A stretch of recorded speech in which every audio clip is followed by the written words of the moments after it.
Welcome to Manhwa Whispers, Kaboom! The story commences with Vikir van Baskerville, the devoted hound of the Baskerville family. In spite of his unwavering allegiance, he was unjustly accused by his kin for joining the demon clan, including his own father, and condemned to confront the blade of the guillotine. Just moments prior to his execution, he solemnly vowed that if given another chance at life, he would no longer be content with merely pursuing his prey as a mere hound. Vikir rouses from his slumber in an unfamiliar locale, grappling with the unfamiliar weight enveloping his body and the bewildering scenario that envelopes him. He ponders if this place might indeed be the depths of hell itself. Within the opulent halls of the Baskerville family's grand estate, the cries of infants reverberate, permeating the air with their distinct chorus. The patriarch of the Baskerville lineage emerges, dismissing these babies as insignificant. His footsteps resonate through the room as he moves among the cribs. Amidst this cacophony, his gaze fixes upon Vikir, a peculiar stillness amidst the symphony of wails. An order is given by Hugo, set into motion with unwavering efficiency by the servants, who carry the babies away to the enigmatic cradle of swords.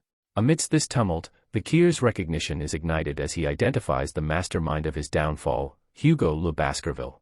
Witnessing Hugo's youthful countenance, Vikir deduces that he has regressed into infancy, a perplexing intertwining of past and present. Flashes of memory transport Vikir to a bygone life, one where he was born into obscurity, nurtured within the crucible of a modest existence. This life, marked by covert activities like assassination, espionage, and ambushes, had him embracing the role of a hound. This shadowy existence, characterized by tasks beneath the limelight, was pivotal in solidifying the Baskerville family's supremacy among the esteemed seven families. Vikir's loyalty emanated from a yearning for recognition, particularly from the very source that orchestrated his destiny, Hugo himself. Nevertheless, a decade after the ominous opening of the demonic gate, the triumph over demonic forces proved empty for Vikir. Instead of accolades, his reward materialized in the form of a brutal execution, a destiny reserved for those bearing perilous knowledge. Amidst clenched fists, Vikir's determination solidified into a solemn vow: he would never tread that subservient path again, fueled by an all-consuming thirst for retribution. Yet, as the flame of vengeance blazed, its path remained obscured by the limitations of an infantile form. His frustration found expression in restless movements, a reflection of the tempest churning within. Within this tempest, a realization dawned: the route to power was one he had to forge himself, an opportunity presented in the enigma of the Cradle of Swords. The Cradle of Swords, a trial demanded of every Baskerville offspring. A labyrinth adorned with blades where children are thrown into, a treacherous crucible where the Styx River assumed the role of both judge and juror, assessing each child's latent potential. The Styx River, steeped in mythology, bestowed its touch upon the children, transmuting their fragile forms into iron. A resource sparingly bestowed, the river's blessings were meted out with restraint. Within the corridors of memory, Vikir's recollections formed a roadmap, a direct trajectory through the helix-shaped barricade of blades, a path he must traverse despite the agony it promised. With each step, Vikir's thoughts reverberated with remnants of his past as his baby legs and arms were covered in blood, a past where the river's blessings eluded him, an anomaly he was resolute to alter. As four observers looked on, Vikir immersed himself in the river's embrace, a font of strength coveted by all. As Vikir started to sink deeper and deeper in the waters of the Styx River, the water permeated his wounds, pain merging with newfound might in a paradoxical dance. With unwavering resolve, he clenched his teeth and covered his mouth with his hands. He knew that he needed to endure for as long as he could, regardless of how painful it is. Vikir needed to endure it. Two servants' voices pierced the water's surface, urging Vikir to emerge before facing the abyss. Hugo's response was one of amusement, his laughter reverberating through the air. Turning to the head butler, Barrymore, Hugo inquired about how much time has passed since Vikir dove into the waters. Barrymore's response marked around 7 minutes. Hugo's laughter swelled, his amusement rooted in the precariousness of Vikir's predicament, the 7-minute threshold casting an ominous shadow. His voice, laden with gravity, beckoned Vikir, imploring him to breach the water's surface. Unperturbed by Hugo's summons, Vikir clung steadfastly to the river's power, a connection to strength that defied Hugo's call. The river's essence coursed through him, a tangible conduit to newfound power. As seconds stretched into eternity, Vikir's grip on control faltered, the world slipping into obscurity as he continued to scream out in his mind to endure repeatedly. Hugo's grasp closed around Vikir's ankle, plucking him from the river's depths. A pronouncement followed: his immersion in the river had fulfilled its purpose for the infant. A revelation emerged: not only had Vikir withstood the river's touch, but he had also imbibed its waters, an act mirrored in the emergence of his burgeoning teeth. Curiosity ignited within Hugo as he sought the name from Barrymore, the response resounding with significance, Vikir van Baskerville. A smile crept onto Hugo's lips as he addressed Vikir by name, christening him a son propelled by insatiable greed. Suspended within an inversion of the world, Vikir cultivated the ember of vendetta, his gaze unwaveringly affixed on a future where retribution would be exacted and the Baskerville family would be expunged from history's ledger. The promise of vindication stoked his determination, his canine fangs mere instruments awaiting the hour of reckoning. Hence, Vikir van Baskerville, once framed and condemned, emerged anew, a force reshaped, a phantom poised to rewrite history and unshackle himself from the chains of destiny. Vikir van Baskerville was Hugo le Baskerville's bastardized son, although an 8-year-old genius, was seen as an average member of his family. As he reached 20 years old, he embarked on missions involving assassination, espionage, and conquest. By the time he turned 29, he felt the limitations of his swordsmanship when compared to his family's direct lineage. At 30, the gate to the demonic realm swung open, signaling the inception of a demonic invasion.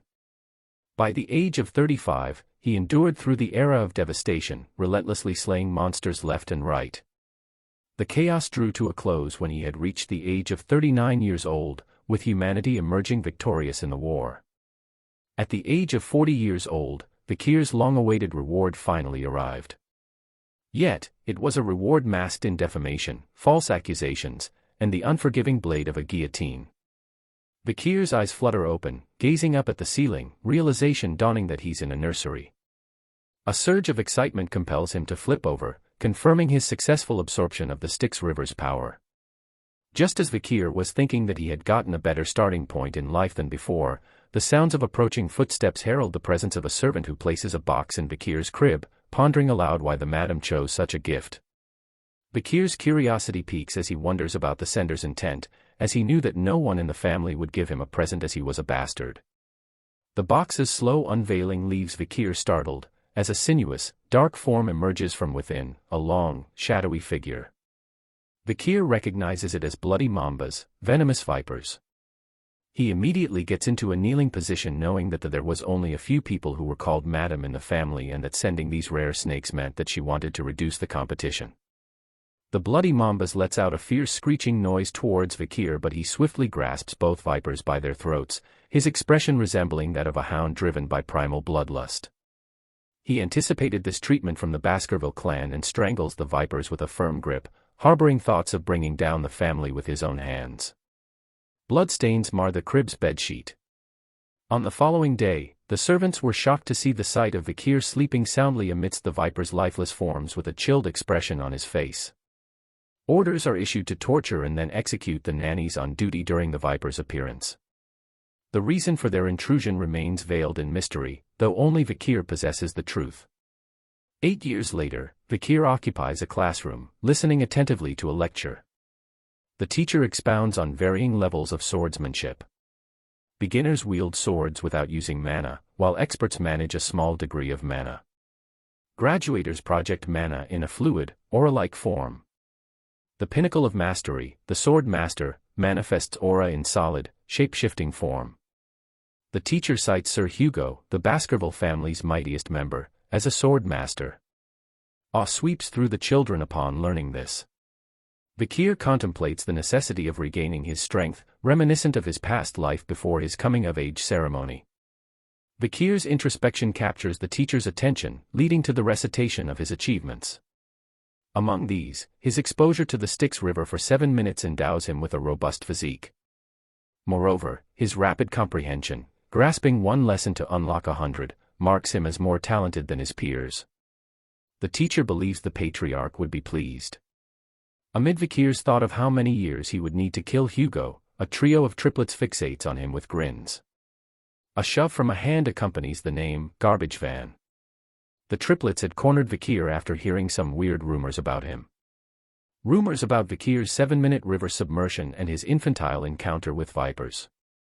They approach him with intrigue. Vikir remains silent, recollecting memories of these 3 individuals.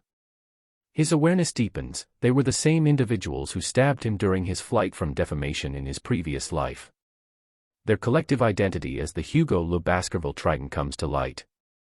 The triplets, playfully referred to as High, Middle, and Low, challenge Vikir's truthfulness, asserting their dislike for him. Recognizing their potential future trouble, Vikir resolves to set things straight. Brandishing a knife, High highlights Vikir's steel-like physique due to the river immersion, implying immunity to blade injuries. High tests this by asking if he can cut Vikir. High signals Low, who covers Vikir's mouth, challenging him to endure without breathing for 3 minutes, with the promise of eating his own hand if Vikir withstands. Vikir decides to humor their proposition. As a minute passes, High and Middle appear skeptical of the rumor. At the 3-minute mark, they acknowledge Vikir's resilience. Their disbelief mounts as 10 minutes elapse. Ultimately, they release Vikir, stunned by his stamina. A crunch accompanies Low's pained yelp, blood staining his hand. Vikir spits as Low's agony reverberates. High and Middle berate Vikir, questioning his actions. With bloodshot eyes, Vikir wipes his lips, repeating that they claimed they'd eat their hands. High and Middle assert they're not frightened, unlike Low, who clutches his bleeding hand. Low's suffering garners incredulous stares from High and Middle. Intent on seeking a priest to heal Low's hand, the triplets tried to leave, but they're halted by Vikir's intervention as he asks them who gave them permission to leave. In a fit of anger, High plunges a knife into Vikir's stomach, asserting their seniority. To his astonishment, the blade fails to penetrate Vikir. Vikir reminds them that within Baskerville, power and talent surpass age. High's scream punctuates the room, his hand ensnared by Vikir's grip. In a state of hound-like fervor, Vikir grins, urging them to keep playing with Vikir until the end. High, his voice strained with pain, verifies the rumor's accuracy as Vikir relinquishes his grip on High's hand, only to replace it with a forceful punch to his face. A satisfying crunch resonates through the air as High crumples to the ground, teeth shattered and nose bleeding. Middle and Low stand in shock, taking in the scene. Middle's determination surges, leading him to engage Vikir, but his efforts are effortlessly thwarted by Vikir's precise kick, sending Middle tumbling aside with a resounding thud, a clear display of dominance that leaves no doubt. Vikir's triumphant proclamation, "Get wrecked, son," hangs in the air. Staggering, Low falters, trying to process the unexpected turn of events. A reassuring voice emerges from Vikir, urging Low not to fear, assuring him that proper treatment would mend his injuries swiftly. Yet, a stern warning accompanies Vikir's retrieval of the fallen knife, a caution against attempting escape. The room becomes an enclave of tension as Vikir underscores the triplets' collective plight, the discomfort of their own bodies a constant reminder. Offering a chance to one of them to exit the room, Vikir's gaze fixates on the knife in his hand. Low, perplexed, inquires about the criteria for the selection, his brothers nursing their wounds. With a nonchalant toss, Vikir prompts them to decide amongst themselves, his measured words imbued with a sense of urgency. Vikir's exit from the room transpires in measured strides, a parting remark laden with a weight of inevitability. He cannot afford to wait indefinitely, the decision must be swift. As he turns, blood-red eyes and a sinister grin cast a shadow over his face. The door seals their fate, a lone voice reverberating, a declaration that at least one must survive. The triplets could only remain silent upon hearing those words from Vikir, but their expressions soon changed as they recognized each other as enemies due to their desire to live. Behind closed doors, the triplets wrestle with a storm of emotions, left in the wake of their encounter with Vikir. The sounds of discord, battle cries, and clashes infiltrate their confinement, shaping an internal turmoil mirroring the external chaos. The Triton of Baskerville commences its dissolution. In another scene, Barrymore's report echoes within Hugo's chamber. The Morgue clan's dispute over the ruby mines has erupted into bloodshed, marked by an undercurrent of tension as the Morgue clan is stating that the ruby mine was their territory. Hugo contemplates a future opportunity for proper negotiation, his focus shifting to the ongoing matters. Barrymore shares news of Vikir's exceptional performance in the written exam, the announcement met with a smile that dances across Hugo's lips. The prospect of the practical exam dawns, and Hugo's curiosity grows. A narrative shift carries us 5 days ahead, where Guardian Knights have departed, leaving the fortress vacant. Barrymore then talks about an incident, delving into the aftermath of a fierce altercation among the young masters. Hugo asks how many had died, but Barrymore assures him that they were only injured. High's teeth stand as testament to his ordeal, Middle's jaw carries the weight of his confrontation, and Low bears the loss of his left index finger. The once unified trio has now fractured, their collective harmony disrupted. Physical injuries have healed, but the mental toll remains palpable. Hugo grapples with surprise, learning that the triplets, once close companions, have been consumed by internal strife. Vikir's involvement deepens the intrigue, setting off alarms within Hugo's mind. Vikir, his presence enigmatic, stands before Hugo and Barrymore, a silent acknowledgement exchanged. Vikir greets him as the patriarch, prompting Vikir to recount his intervention in the triplets' discord. A reassurance surfaces, the triplets have received proper medical care since the incident. However, Hugo notes a more profound shift, their hearts have been wounded. The unity that once defined them has eroded, the combined strength of their trio reduced to mere fragments. A smile dances across Vikir's lips, his satisfaction a silent proclamation. Hugo delves deeper, questioning the morality of Vikir's actions, the consequences that have left his brothers in disarray. Vikir's response is unapologetic, rooted in his strength and the power he wields. He tells Hugo that he was stronger and wondered how can the stronger person be wrong. Hugo offers an insight drawn from personal experience, his brothers extending forgiveness despite past transgressions and questioned Vikir whether he felt an ounce of guilt. But Vikir showed no signs of guilt as he questions Hugo on whether the triplets were going to forgive him. Vikir's demeanor shifts as he revisits a memory, a fleeting moment between Hugo and a nun, who was the last remnants of a shattered family caused by the Baskerville family. The nun had told Hugo that she had forgiven him, but Hugo's response was this. The dialogue between them surfaces as Vikir speaks Hugo's thoughts aloud.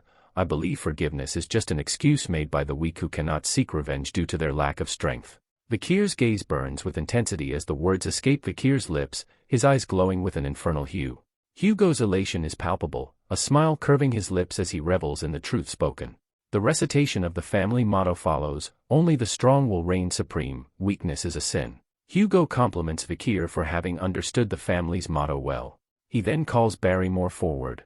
Hugo rewards Vikir's prowess with a modest gift, access to the food storage for a snack, a token of recognition. Vikir's gratitude is evident, his simple request for chocolate a testament to his desires. As Vikir departs, Hugo's affectionate voice punctuates the air. My son, do well on the interim evaluation, don't lose to the direct descendants. Vikir's response, laced with a veneer of distaste, is obliged, a respectful nod accompanying his reply. The scene transitions, and Barrymore ushers forth a delicacy cherished by the Morgue clan, chocolate of the highest quality. Its rarity underscores its allure, a delectable treat revered by gourmands. Vikir tells him that he didn't want anything that was processed, which puzzles Barrymore. Vikir had a specific request for cacao beans emitting a rich aroma challenging the chef's expectations. Barrymore and the culinary experts exchange puzzled glances, befuddled by Vikir's unconventional desire. A bag filled with purple-looking beans were revealed. The chef explains to Vikir as he takes a bite of the bloody beans that they were known for their rich aroma and that with one bean it could produce 100 liters of chocolate. As Vikir samples the beans, his expression shifts, recoiling at their bitter taste. Barrymore's inner monologue commends Vikir's determination to acquire chocolate, despite the limitations imposed by the patriarch. A clever solution, unexpected yet ingenious. The chef's curiosity prompts a query, would Vikir like the beans processed? Vikir declines, choosing to accept them in their raw form. Barrymore's musings linger, echoing Vikir's peculiar taste while leaving an enigma in his wake. However, Vikir's objective lies beyond mere indulgence. The chocolate-laden beans are a strategic asset for the forthcoming practical exam, a tool to be wielded in his pursuit of triumph. Perched amidst the mountains, Vikir stands, a sinister grin etched onto his face. Anticipation bubbles within him, foretelling a huge catastrophe would occur that's never happened at the Baskerville clan before. Thank you for watching. Don't forget to subscribe and like. Comment below what you want to see next. See you in the next video.